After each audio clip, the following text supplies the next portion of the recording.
Aqui minha aula, tá bom? Isso, obrigado, pessoal. Obrigado. Acho que já começou a gravação. Bom, acho que a gente podia começar então, né, Walter? Vou começar. Bom, boa tarde a todos. Vamos dar início então a mais uma reunião científica aqui do nosso núcleo de avançado de vascular e endovascular aqui do Círio. É, a gente sempre busca trazer temas importantes aí na especialidade, lógico, né? E esse hoje não é diferente, né? Um tema que está cada vez mais em voga, é bastante atual, que é sobre a síndrome de congestão pélvica e o Dr. Walter Campos Júnior, né, que é cirurgião vascular e endovascular, doutor pela FMUSP, coordenador do grupo de doenças venosas do HC e aqui também do núcleo do Círio, vai falar sobre fisiopatologia da síndrome de congestão venosa pélvica, diagnóstico e tratamento. Acho que a gente podia dar início já à aula, né, Walter? Obrigado aí pela. Ok, eu que agradeço. Bom, então, deixa eu só minimizar aqui essa.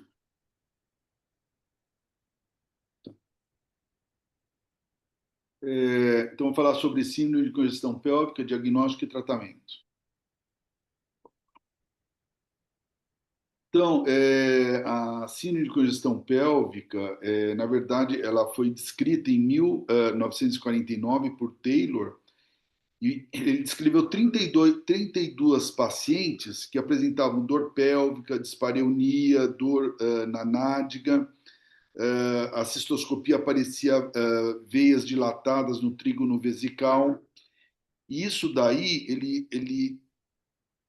ele associou com mulheres com gordura obesa, com obesidade, com um subcutâneo firme de abdômen que usavam corpetes, corceletes, né? Então, essa era a hipótese dele. E por que é importante a semicongestão pélvica? Aproximadamente um terço da população feminina tem dor pélvica crônica. E dessas pacientes que têm dor pélvica crônica, um terço tem varizes pélvicas. Então, a gente vê que é uma prevalência alta na população. Aproximadamente 10% das mulheres têm dor pélvica decorrente das varizes pélvicas. Sintomas a gente conhece, né? Dor pélvica importante, dismenorreia, disúria, dispareunia, varizes vulvares e pélvicas em mulheres e varicocele em homem. Eu vou falar aqui da parte pélvica das mulheres. E está associado também a varizes de membros inferiores. E qual que é a causa dessa dor pélvica, dessa desordem venosa pélvica? Pode ser decorrente de refluxo das veias ovarianas, né? Insuficiência das veias hipogástricas ou veias ilíacas internas, que drenam o sangue para o paramétrio, o colo do útero, o mesosalpinge e o plexo pampiniforme no homem. Então, lembrando aqui a, perdão, lembrando aqui a anatomia, a gente tem uma comunicação desde o rim até a região pélvica e veias de membros inferiores. E toda essa comunicação, se nós tivermos refluxo, a gente vai ter sintomas dependendo do reservatório que vai acometer. Então, vou explicar um pouquinho para frente. A gente atualmente não deve mais usar epônimos como síndrome de May-Turner, síndrome de Cockett, Nutcracker. A gente deve usar o nome de desordem venosa pélvica. E foi descrito, foi publicado em 2021, essa classificação que visa ver os sintomas da paciente, aonde que tem as varizes, o refluxo que está causando essas varizes e a patofisiologia. Então, usando essa classificação, fica mais fácil da gente entender a doença. E a gente tem quatro apresentações clínicas da desordem venosa pélvica. A gente pode ter refluxo de varizes, refluxo pélvico pelo assoalho pélvico, que vai dar refluxo em veias glúteas, perineais, vulvares. Sintomas renais, que a gente vai ter dor em flanco, principalmente a esquerda, hematúria.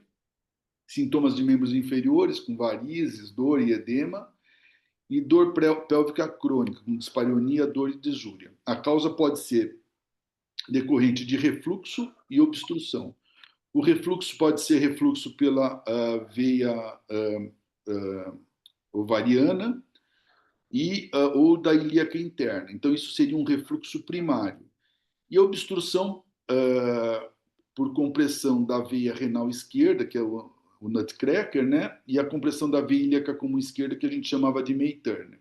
Isso daí vai levar a refluxo de colaterais e dando sintomas dependendo do reservatório. A gente realiza diagnóstico não invasivo com Doppler ultrassom, que é um bom exame para que a gente vê a hemodinâmica e a alteração anatômica, que a gente vê uma compressão da veia ilíaca. Nós temos também aqui a angiorressonância dinâmica, que é uma, que a gente pode ver aqui um refluxo da veia gonadal, e a angiotomografia, que na verdade é um exame como se fosse uma fotografia, porque a gente não consegue ver a hemodinâmica do refluxo. O diagnóstico invasivo é pela flebografia, em que a gente consegue fazer um estudo hemodinâmico, mas para avaliar a compressão, por exemplo, o padrão ouro é o ultrassom intravascular. Aí nós conseguimos ver a área da veia comprimida e os diâmetros. Então aqui a gente pode ver aqui a compressão da veia ilíaca. Nós estamos aqui na cava, a artéria ilíaca como direita, passando sobre a veia ilíaca como esquerda, aparecendo aqui a compressão, a gente consegue ver o grau de compressão. Nós dividimos os sintomas quanto aos reservatórios venosos. A gente tem o reservatório renal, reservatório pélvico e reservatório de membros inferiores. Então, mostrando aqui os refluxos nesses reservatórios. E a gente tem o refluxo pode ser compensado e descompensado, dependendo de que reservatório ele está acometendo. Então, vamos ver aqui. Por exemplo, refluxo de veia gonadal e de veia ilíaca interna. Ele vai estar compensado, se a gente tiver esse refluxo, se o sangue refluir para os membros inferiores. Então, a gente diz que o refluxo ou da gonadal ou da ilíaca interna é compensado quando os sintomas não são pélvicos. E ele é descompensado quando, na verdade, o sangue reflui para o reservatório pélvico. Então, a gente tem um refluxo descompensado. Então, o refluxo descompensado da veia gonadal e ilíaca interna vai dar sintomas pélvicos. E o refluxo compensado da veia gonadal e ilíaca interna vai dar sintomas nos membros inferiores, varizes, edema de membros inferiores. E quando a gente tem obstrução, então, agora é outra situação. A obstrução causando sintoma. Então, a gente tem compressão, pode ter compressão da veia renal e da ilíaca comum esquerda, principalmente. Então, quando nós temos compressão da veia renal, tem refluxo para a gonadal e esse sangue vai para o reservatório pélvico, então, quer dizer, tá colateralizando a veia renal esquerda. Então, a gente diz que esse refluxo é compensado, porque ele não está dando sintoma renal. Quando a gente tem a compressão da veia renal e a veia gonadal é competente, então a gente diz que essa forma de apresentação clínica é descompensada. Então, o paciente vai ter sintoma renal, hematúria e dor lombar. Quando nós temos compressão da veia ilíaca comum e refluxo da ilíaca interna para o reservatório pélvico, então nós dizemos que o refluxo é compensado, quer dizer, não está dando sintoma para o eixo da ilíaca, que seria os membros inferiores, o membro inferior esquerdo. Se nós temos compressão da veia ilíaca comum e a ilíaca interna competente, a gente vai ter, então, sintomas no membro inferior esquerdo. Essa forma clínica é descompensada. Então, mostrando aqui uma flebografia, o descompensado aqui no nutcracker não tem colateralização, então vai ter sintoma renal. E se tem colateralização pela gonadal, vai ter sintomas na pelve, então ele é compensado. O mesmo acontece, então, aqui na compressão da veia ilíaca. Se não tem circulação colateral, vai ter sintomas em membro inferior esquerdo. O sintoma, esse tipo de doença é descompensado. Se tiver colateralização, vai ter sintomas pélvicos, mas não vai ter no membro inferior esquerdo, então ele é compensado. Normalmente a gente considera refluxo de gonadal quando a gonadal é acima de 6 milímetros e quando a gente tem retenção de contraste por 20 segundos. A congestão do plexo pélvico, da veia ilíaca interna ou contralateral também ocorre devido a essa colateralização e ocorre preenchimento de varizes vulvovaginais de coxa. Isso daí, então, são critérios angiográficos. Então, como que a gente faz a angiografia por via femoral das veias renais e gonadal? A gente entra na femoral contralateral, normalmente é o catéter cobra que a gente usa, e a gente consegue entrar na gonadal e na veia renal esquerda e ver se tem compressão e refluxo. Na veia gonadal direita, que sai da cava inferior, a gente normalmente entra com catéter Simons. A gente pode entrar também por via jugular, na veia renal esquerda, com cobra, ou com vertebral na veia gonadal direita. Existe uma classificação quanto ao refluxo da veia gonadal esquerda, então, de 1, quando tem refluxo só da gonadal, 2, quando enche varizes pélvicas, e 3, quando enche a gonadal contralateral. Então, aqui nós temos uma angiografia, mostrando aqui a gente entrando em todos os possíveis pontos de refluxo. Essa paciente já tinha sido embolizada e continuava com sintomas.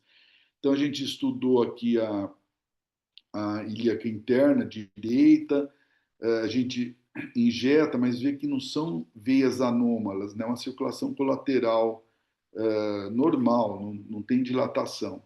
Entramos também na gonadal direita, aqui, que foi bem difícil entrar, e verificamos que a gonadal direita não tinha um diâmetro tão importante. Ó, a gente pode ver aqui, ó, ela saía bem perto da renal, mas da cava inferior.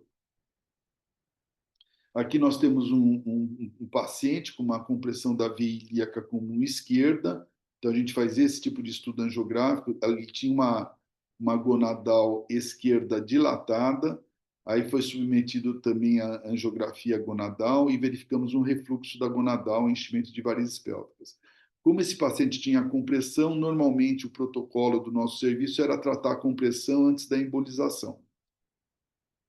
E aqui, essa outra paciente que foi submetida ao tratamento da ilíaca, como a gente vê, já não tem mais compressão, ela teve uma melhora dos sintomas e, num segundo tempo, ela foi submetida a uma embolização da veia gonadal esquerda com melhora dos sintomas.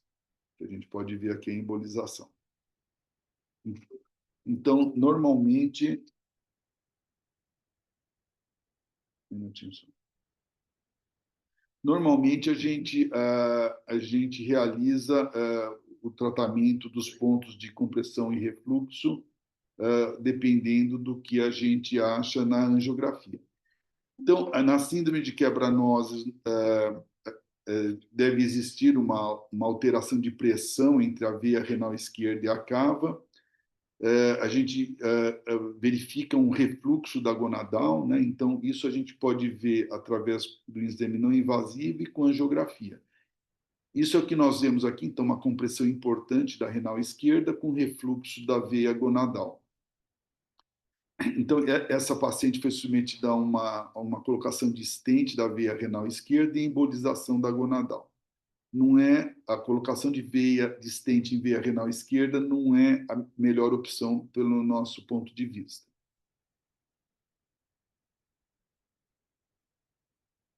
E aí, mostrando aqui, essa paciente tinha refluxo de gonadal que foi tratado com embolização, além da angioplastia com o stent em veia renal esquerda pelo nutcracker. Então, normalmente, quando a gente tem uma compressão, a gente faz uma medida de diâmetro, que já é pós-stent, essa daqui é da veia renal esquerda, mostrando que está num diâmetro adequado. Esse é um outro exemplo de paciente que foi submetida a uma derivação da veia gonadal, deixa eu cateterizar melhor aqui, da veia gonadal esquerda para a veia ilíaca externa esquerda. Olha, então, a gente vê a anastomose, essa paciente tinha um nutcracker. Na nossa casuística que a gente tem lá no HC, a gente só tem 2 casos que fez essa derivação. A gente tem mais casos, mas não nesse grupo de pacientes que eu vou mostrar.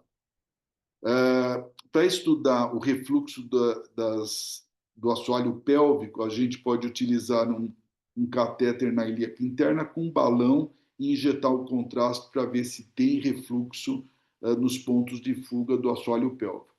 Então, o refluxo no assoalho pélvico, a gente faz uma associação com as veias superficiais e veias profundas. Então, normalmente, o fluxo dos membros inferiores pelo assoalho pélvico é sempre ascendente. Quando tem um refluxo das veias pélvicas para o assoalho pélvico, a gente vai ter, então, varizes nesses pontos de fuga. Então, a gente tem 4 pontos de fuga. Então, quando nós temos insuficiência da veia pudenda, ela pode refluir enchendo varizes nos membros inferiores ou refluxo na safena. E então a gente tem 4 pontos: o ponto obturador, o ponto inguinal, da veia pudenda e da veia glútea. Aqui nós temos um refluxo no ponto inguinal, que vem aqui da ilíaca interna e reflui para varizes de membros inferiores. E aqui a gente tem um refluxo da ilíaca interna para a glútea inferior, também aparecendo varizes de membros inferiores. E aqui nós temos um ponto de fuga pela veia obturadora. Então, pacientes que têm varizes de membros inferiores em posições normalmente anômalas, na face medial da coxa, próxima à região perineal ou glútea, a gente tem que suspeitar de refluxo pélvico. Então, aqui um exemplo de refluxo aqui de veia pudenda, enchendo aqui a safena, veia safena interna, por refluxo da veia pudenda. Aqui um refluxo pela glútea inferior, também mostrando um refluxo para varizes de membros inferiores, e aqui pela veia obturadora, mostrando varizes de membros inferiores. E quando a gente tem uma síndrome pós-trombótica, uma oclusão de ilíaca, que a gente precisa estudar o inflow da veia femoral, a gente faz a mesma coisa. A gente coloca um balão, um catéter balão, e pelo introdutor injeta contraste. Então, a gente vê que tem um inflow pela veia femoral profunda e pela veia femoral superficial, na confluência para a femoral comum, que vai dar um bom inflow para a gente colocar esse stent aqui, com menos chance de oclusão desse stent. Então, vou mostrar agora rapidamente a nossa casuística desse grupo de desordem venosa pélvica.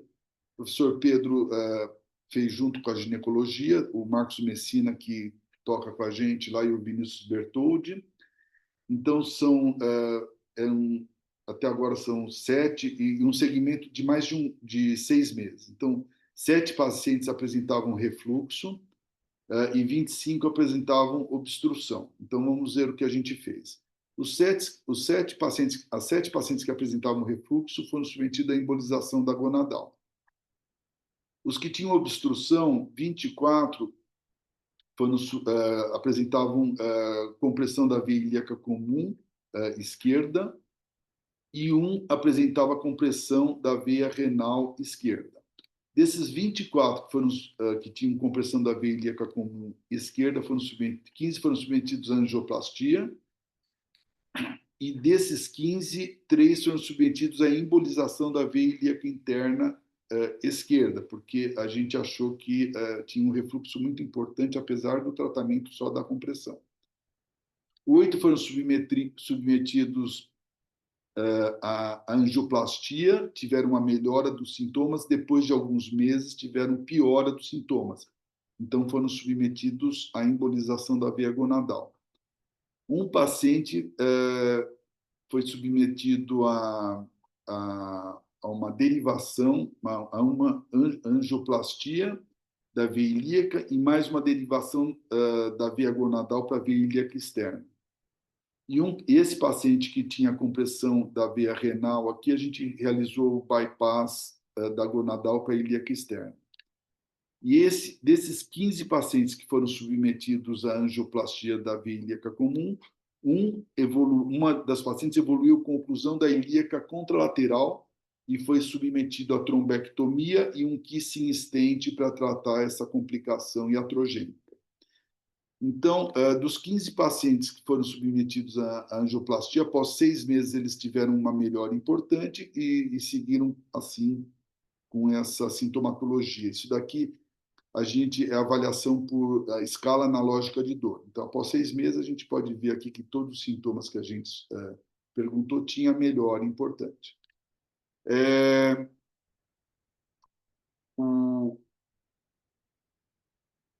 Os pacientes 8 pacientes que tiveram uma melhora após 6 meses tiveram uma piora da sintomatologia e foram submetidos à embolização da gonadal. Então, esses pacientes começou com uma angioplastia da veia ilíaca comum esquerda, melhora dos sintomas, piora dos sintomas e foram submetidos depois disso à embolização da veia gonadal. O tempo de reoperação foi de 14 meses.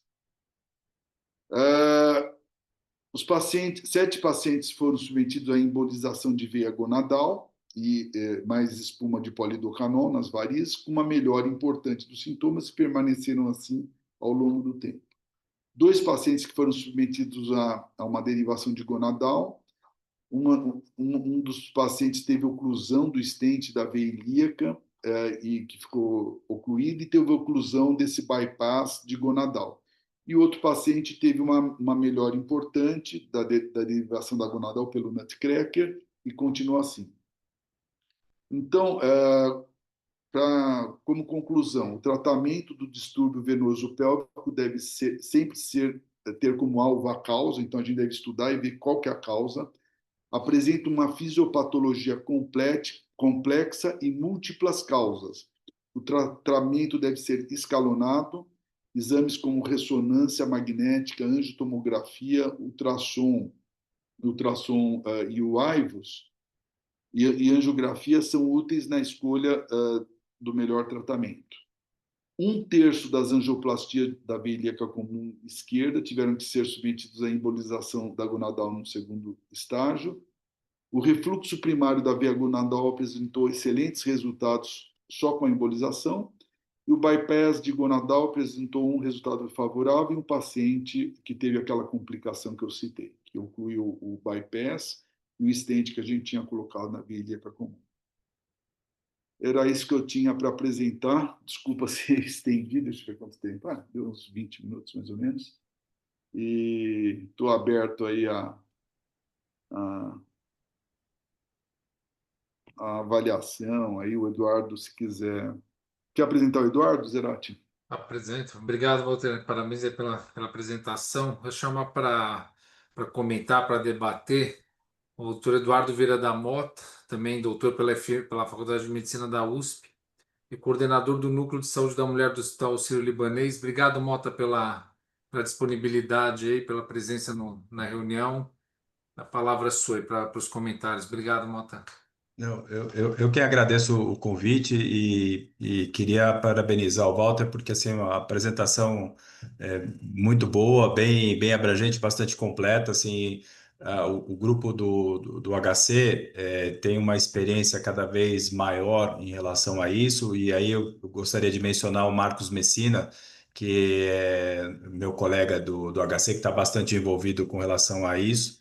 E, enfim, eu acho que a gente está aprendendo a conhecer melhor o que acontece com a parte vascular pélvica. Eu acho que o mais importante dessa questão toda é nós entendermos que a congestão, a síndrome venosa, ela existe, ela é bastante importante e ela é bem complexa, como o Walter salientou, porque hoje a gente tem que tomar um pouco de cuidado, porque as pessoas fazem o diagnóstico baseado em exames assim bastante restritos, sem compreender toda a dinâmica de compensação que pode haver entre um compartimento e outro. E assim, você vê muitas avaliações e indicações de procedimentos que são inadequados e que eventualmente podem potencializar justamente por esses mecanismos de compensação. Então, eu gostaria de salientar a importância de que esse diagnóstico e essa avaliação seja feita por pessoas que realmente têm uma experiência e têm um real conhecimento de toda essa anatomia e de toda essa fisiologia vascular que é importante. Eu acho que esse é um primeiro ponto. O segundo ponto importante que o Walter salientou no começo da apresentação dele é o número de mulheres que têm dor pélvica de algum grau é bastante importante, é bastante sério. E isso faz com que essas pessoas naturalmente busquem suas soluções e acabem, muitas vezes, assim, fazendo diagnósticos limitados, não fazem uma avaliação completa. E aqui é que vale a principal mensagem. As síndromes venosas convivem com outras condições que também podem levar à dor, como a própria endometriose, síndromes miofasciais, alterações digestivas e assim por diante. Então, é bastante importante que o profissional que avalie esses casos, assim, tenha a compreensão dessas outras doenças, dessas outras questões que devem ser esclarecidas e excluídas até se chegar numa conclusão do benefício desses procedimentos que são mais invasivos. Então, assim, eu chamo especialmente atenção para isso, porque também a gente tem a convivência de doenças que têm que ser abordadas também, não ficar numa situação muito binária. Eu acho que hoje a medicina ela passou a ser uma coisa binária, ou é isso ou é aquilo, ou seja,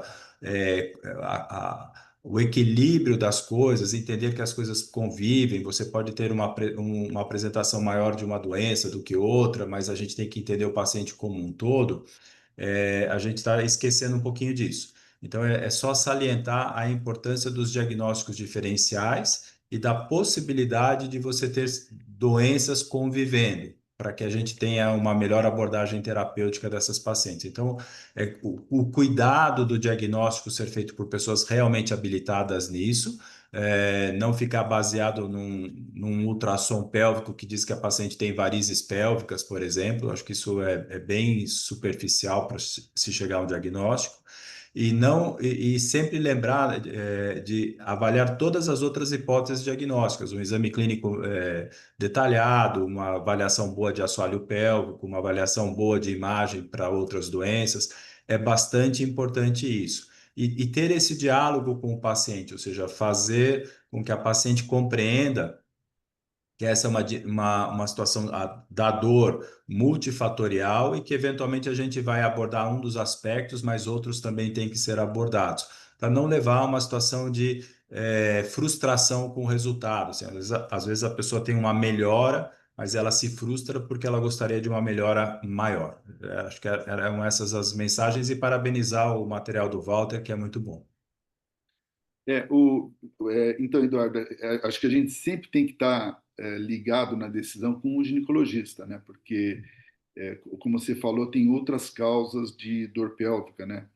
E você sabe que tem uma pós-graduanda lá no grupo que ela está vendo, levantando as ressonâncias e vendo endometriose associado a essas pacientes com varizes pélvicas.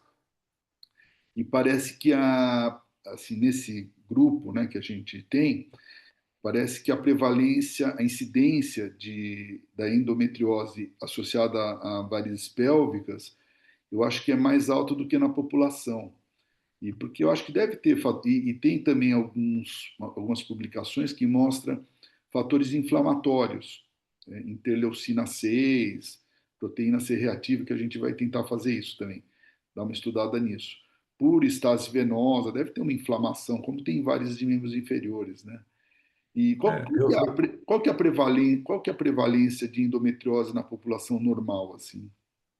Então, esses dados são muito difíceis de avaliar. Assim, você tem, dependendo da população, se é nível socioeconômico mais alto, mais baixo, filhos sem filhos, e tem país desenvolvido, subdesenvolvido. Mas você tem dados que sugerem assim prevalências de endometriose que vão na faixa dos 35%, um terço da população. E tem outros dados que sugerem que, assim, mais anedoticamente, todo mundo tem endometriose. o que acontece é que algumas pessoas têm sintomas, outras não têm. Então, se você for a ferro e fogo, fizer biópsias aleatórias em mulheres assintomáticas, você vai encontrar endometriose também. Então, a gente tem que entender que muitas vezes a endometriose talvez seja a expressão de algo que todo mundo pode ter. Então, a gente tem que tomar um pouco de cuidado também com isso, porque há um super diagnóstico de endometriose hoje em dia, né? Então, e a gente esquece das coisas mais banais, né? Então, por exemplo, a questão de dor miofascial.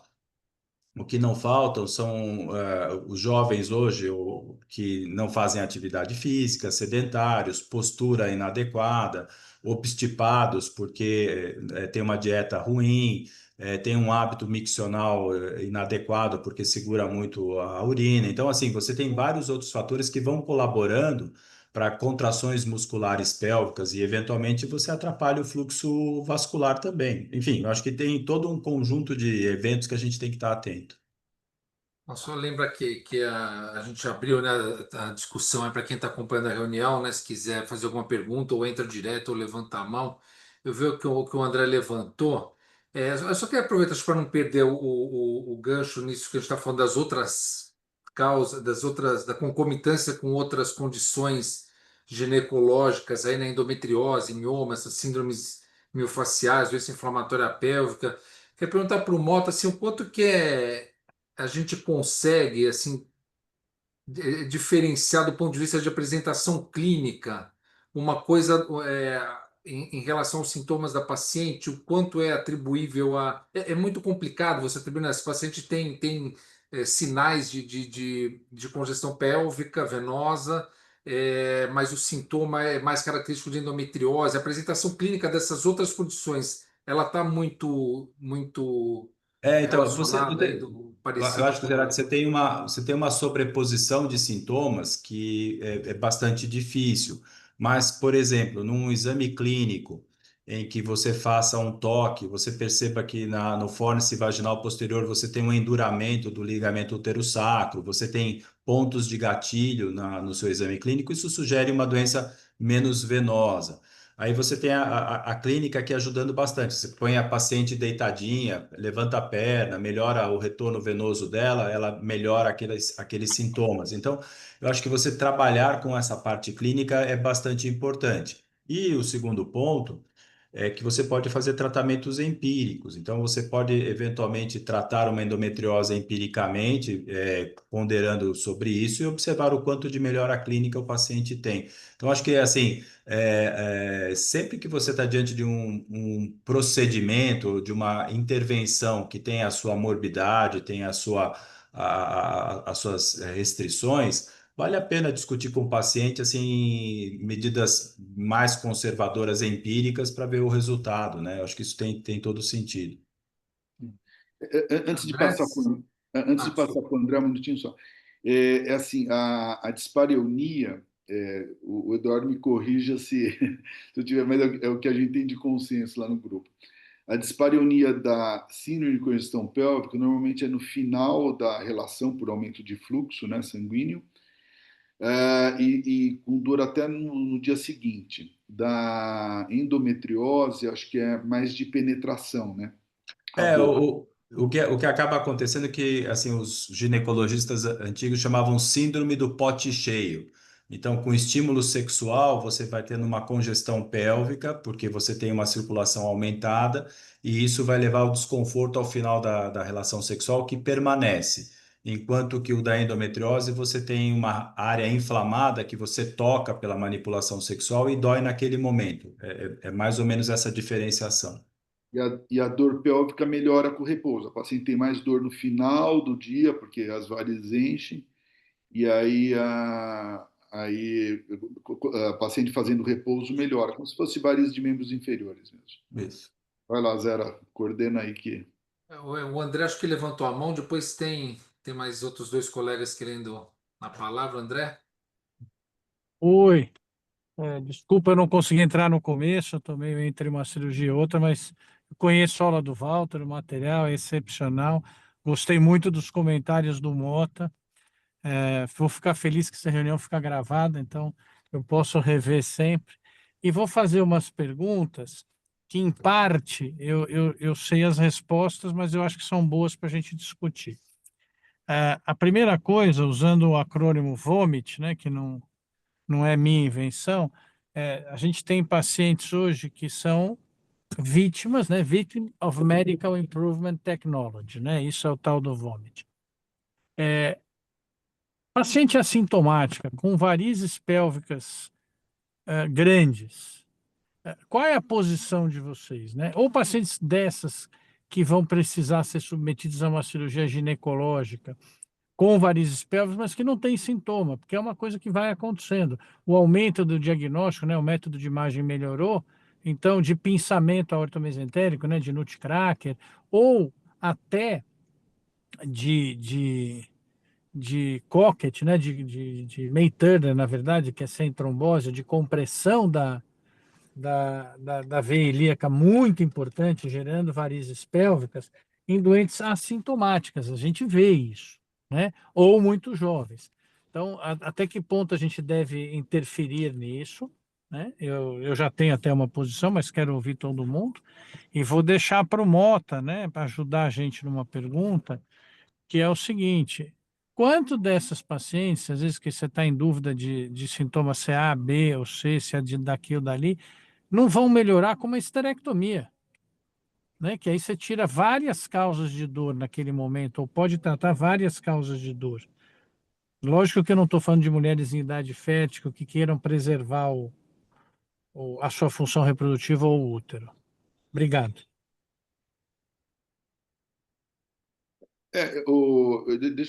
Eu acho que se a paciente for assintomática, eu acho que não tem que fazer nada. As pacientes que procuram a gente, elas vão no pronto-socorro, tomam morfina, tomam, assim, são muito sintomáticas, né? E aí, Eduardo, quer complementar aí quanto a acesso à É, cirurgia, sei lá. eu acho que assim, uma coisa que é interessante é que realmente quando você faz cirurgias ginecológicas, você se defronta muitas vezes com dilatações venosas, você vê veias bem dilatadas e isso não era exatamente a queixa do paciente, né? Então, obviamente, um achado de exame é um achado de exame e esquece se não se faz nada, na minha opinião. A questão da melhora da paciente é que aí a gente tem um fator confusional, né? Por que que eu estou fazendo uma esterectomia? Então, eu estou fazendo uma esterectomia porque tem mioma, porque tem adenomiose, porque tem um útero aumentado, que por si só já aumenta a vascularização pélvica e aumenta a circulação pélvica. E isso vai levar a uma drenagem venosa maior. Então, o que veio primeiro, uma coisa ou outra, é difícil de avaliar. Mas certamente depois que você faz uma esterectomia, você acaba, na hora você já vê que assim, a veia gonadal dilatada, tudo já fica menor, já melhora na hora, é visualizável na hora. O quanto isso contribui para o paciente, tendo em vista que você tirou o útero por causa de um outro motivo, não sei dizer. Agora, o que eu acho que talvez seja uma questão válida a ser discutida é se nessas pacientes que têm síndrome de congestão venosa pélvica e que não têm mais desejo reprodutivo e tudo mais, se não seria o caso de você associar alguma terapêutica de descompressão venosa com a retirada do útero. Isso eu não sei dizer. Eventualmente pode ser uma ideia. Tá? Erasmo, você quer fazer a pergunta? Oi, Walter. Oba, Parabéns pela aula. Eu não tinha assistido a sua aula, achei a aula espetacular. Eu não milito muito nessa área. Tenho três perguntas super rápidas, Walter. Você falou que a colocação de stent na via renal esquerda não é a conduta preferida. Tem umas derivações ovariana e ilíaca. Queria saber se tem alguma derivação da veia renal para cava. Eu fiz uma no SVO, até apresentei na nossa reunião, não sei se você lembra. lembro. Isso, até te preciso passar isso. Essa é a primeira pergunta. A segunda, no consultório do cirurgião vascular, ele não tem dor pélvica, não tem dor pélvica, mas tem quadro de leve edema de membro inferior, algumas varizes, do membro inferior esquerdo. Quando você vai começar uma investigação mais vigorosa à procura do refluxo? Essa é a segunda pergunta. E a terceira, você está usando maquiagem? Você está jovial pra caramba? Eu fiz Botox. Manda ver. Não, então, a derivação de renal para cava a gente não fez ainda. Até tem umas pacientes lá, se você quiser entrar junto. É que sim, é que é uma cirurgia maior, né? Bem maior. É maior. A derivação da gonadal para ilíaca externa é um acesso extraperitoneal baixo, sabe? Fica até esteticamente bom, não lesa nervo, né? Que às vezes lesa no acesso extraperitoneal, porque é bem baixo. Então, eu nunca fiz, não, Erasmo. Mas é descrito isso, sim. Tem derivação da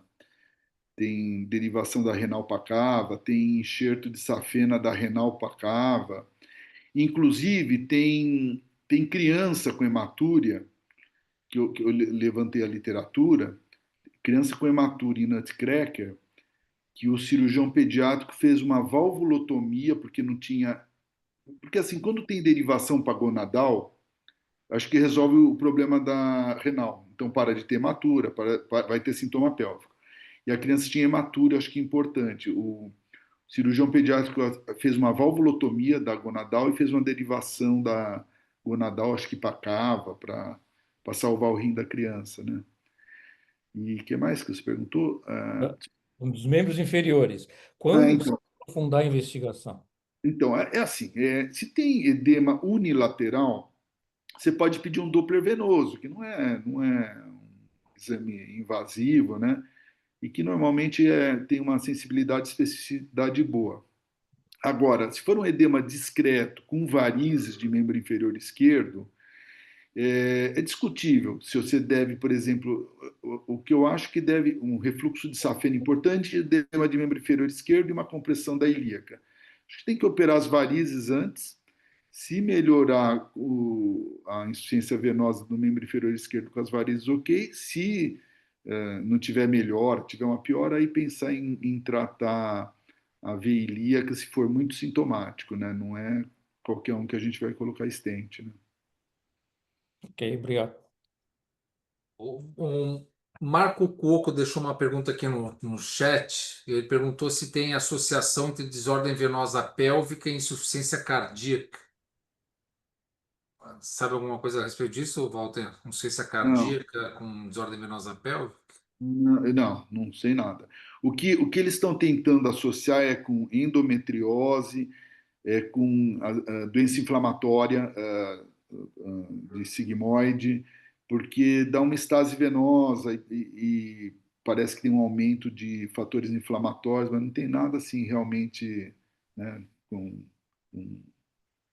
um grau de evidência bom, mas é um negócio a se estudar, né? A gente vai começar a colher fatores inflamatórios na gonadal antes de fazer a embolização, e a gente conversou com o professor, e de veia periférica. Tem uns trabalhos que mostram, sabe, que tem um aumento na região e a veia periférica não tem, é mais baixo, né?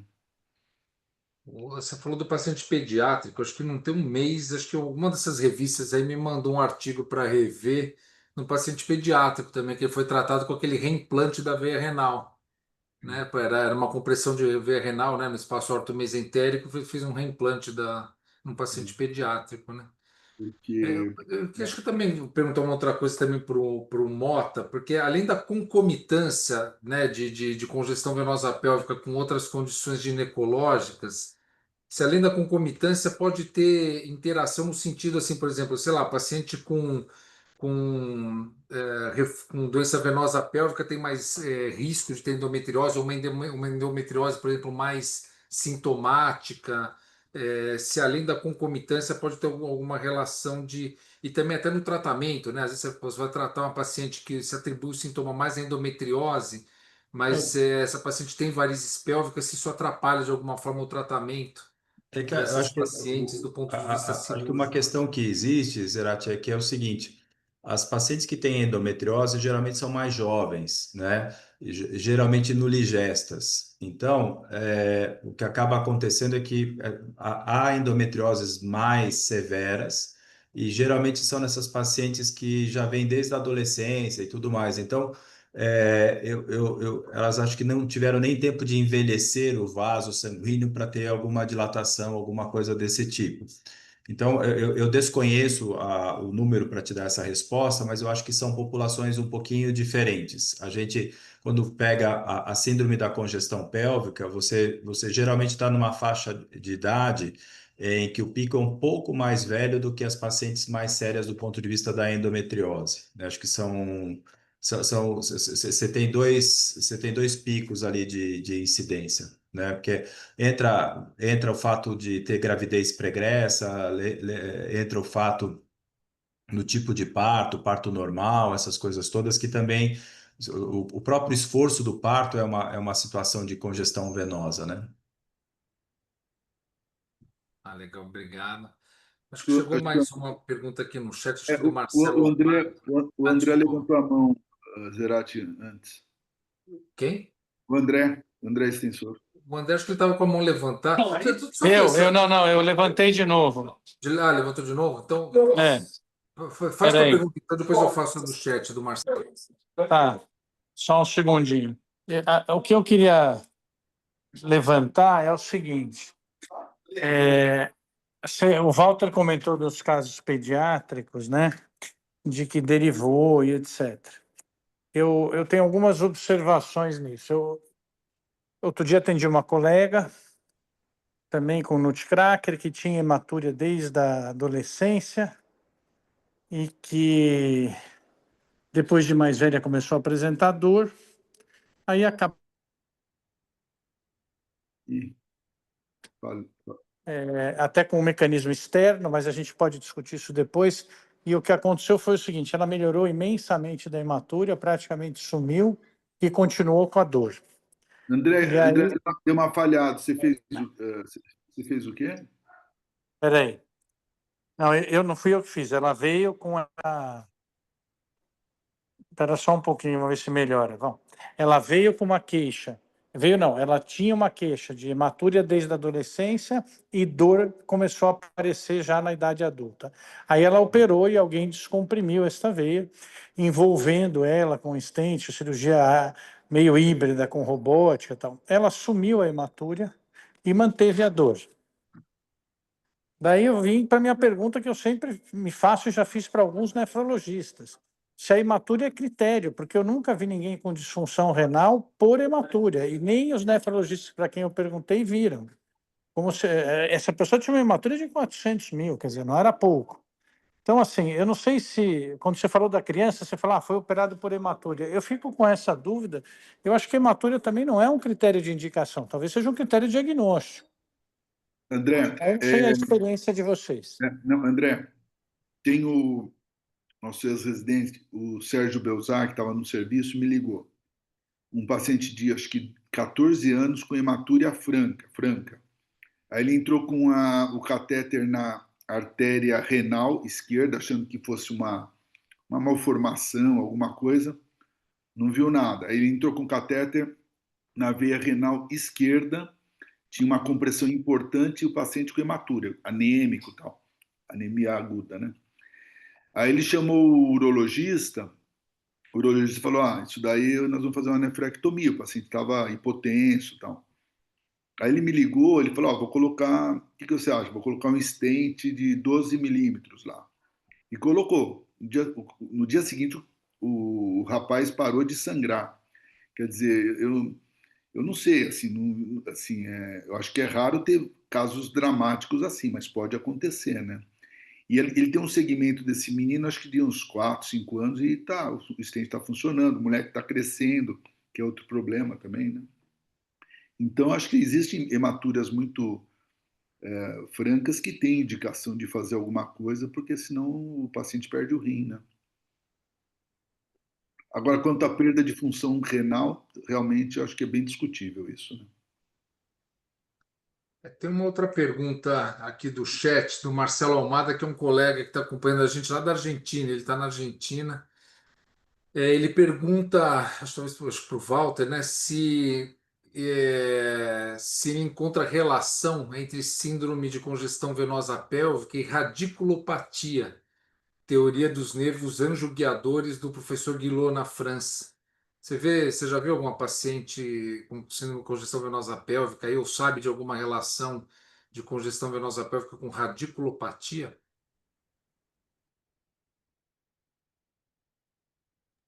Oi, Walter, acho que você saiu do ar também. Ou fui eu que saí? Você, Walter, você está. Acho que congelou a Acho que imagem. travou, né? É. Acho que saiu. Não sei, Malta, você sabe de alguma coisa, alguma relação Tem, disso? tem as varizes do ciático, né? Não exatamente. Tem as varizes do ciático e a congestão venosa perirradicular. Isso está sendo bastante discutido, né? Acho que é isso que ele quer que a gente comente. Lembra que você tem as varizes pélvicas, você teria varizes em volta dos pedículos por varizes das lombares. Isso eu peguei uma vez um paciente, mas era um aneurisma venoso, né, que estava próximo lá, acho que do ciático, e que o paciente tinha sintoma compatível lá, né? É, o Walter acho que não voltou ainda, né?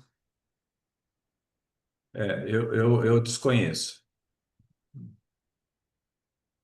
Não sei se tem mais alguma pergunta, algum comentário.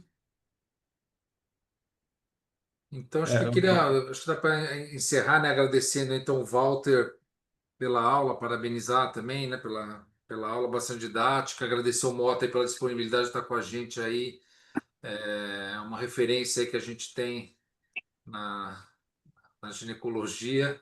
O Walter voltou aqui. Obrigado, Walter, aí pela. Caiu aqui o meu Wi-Fi, não sei o que houve. Você chegou a pegar a pergunta do, Não, do, não do peguei. colega da Argentina, do Marcelo? Marcelo Almada? Ele Não. perguntou se tem alguma relação entre síndrome de congestão venosa pélvica e radiculopatia, né, Ah, por afetar os nervos pélvicos. porque assim, na verdade, existe um refluxo pela veia reno-lombar, né? Que é uma circulação colateral quando se tem nutcracker. Eu não sei dizer honestamente, mas tudo pode, né? Mas é questão de investigar mais, mas eu não sei dizer. Mas pode ser sim. Bom, então é isso, eu estava já agradecendo, né, então, a tua aula, te parabenizando pela aula, agradecer a presença de todo mundo, lembrando que essa aula vai ficar gravada e acessível aí na nossa página do YouTube, né, do NAVE, Núcleo Avançado de Vascular e Endovascular. Colocar que a gente está aberto aí a sugestões de temas ou algum caso que alguém queira apresentar para colocar em discussão aí, apresentar na nossa reunião. Pode entrar em contato comigo, com o Walter, com o André ou com o Mauro e a gente programa aí na nossa grade aí das reuniões. Então, agradecer a todos. Não sei se o Walter ou o André querem falar alguma coisa. Não, não. Foi ótimo. Obrigado. Eu acho que é isso. Então, obrigado. obrigado, Walter. Obrigado, Mota. Obrigado a todos aí. Um abraço. Tchau, Até gente. o mês que vem aí. Eu Obrigado. que agradeço. Tchau. Tchau.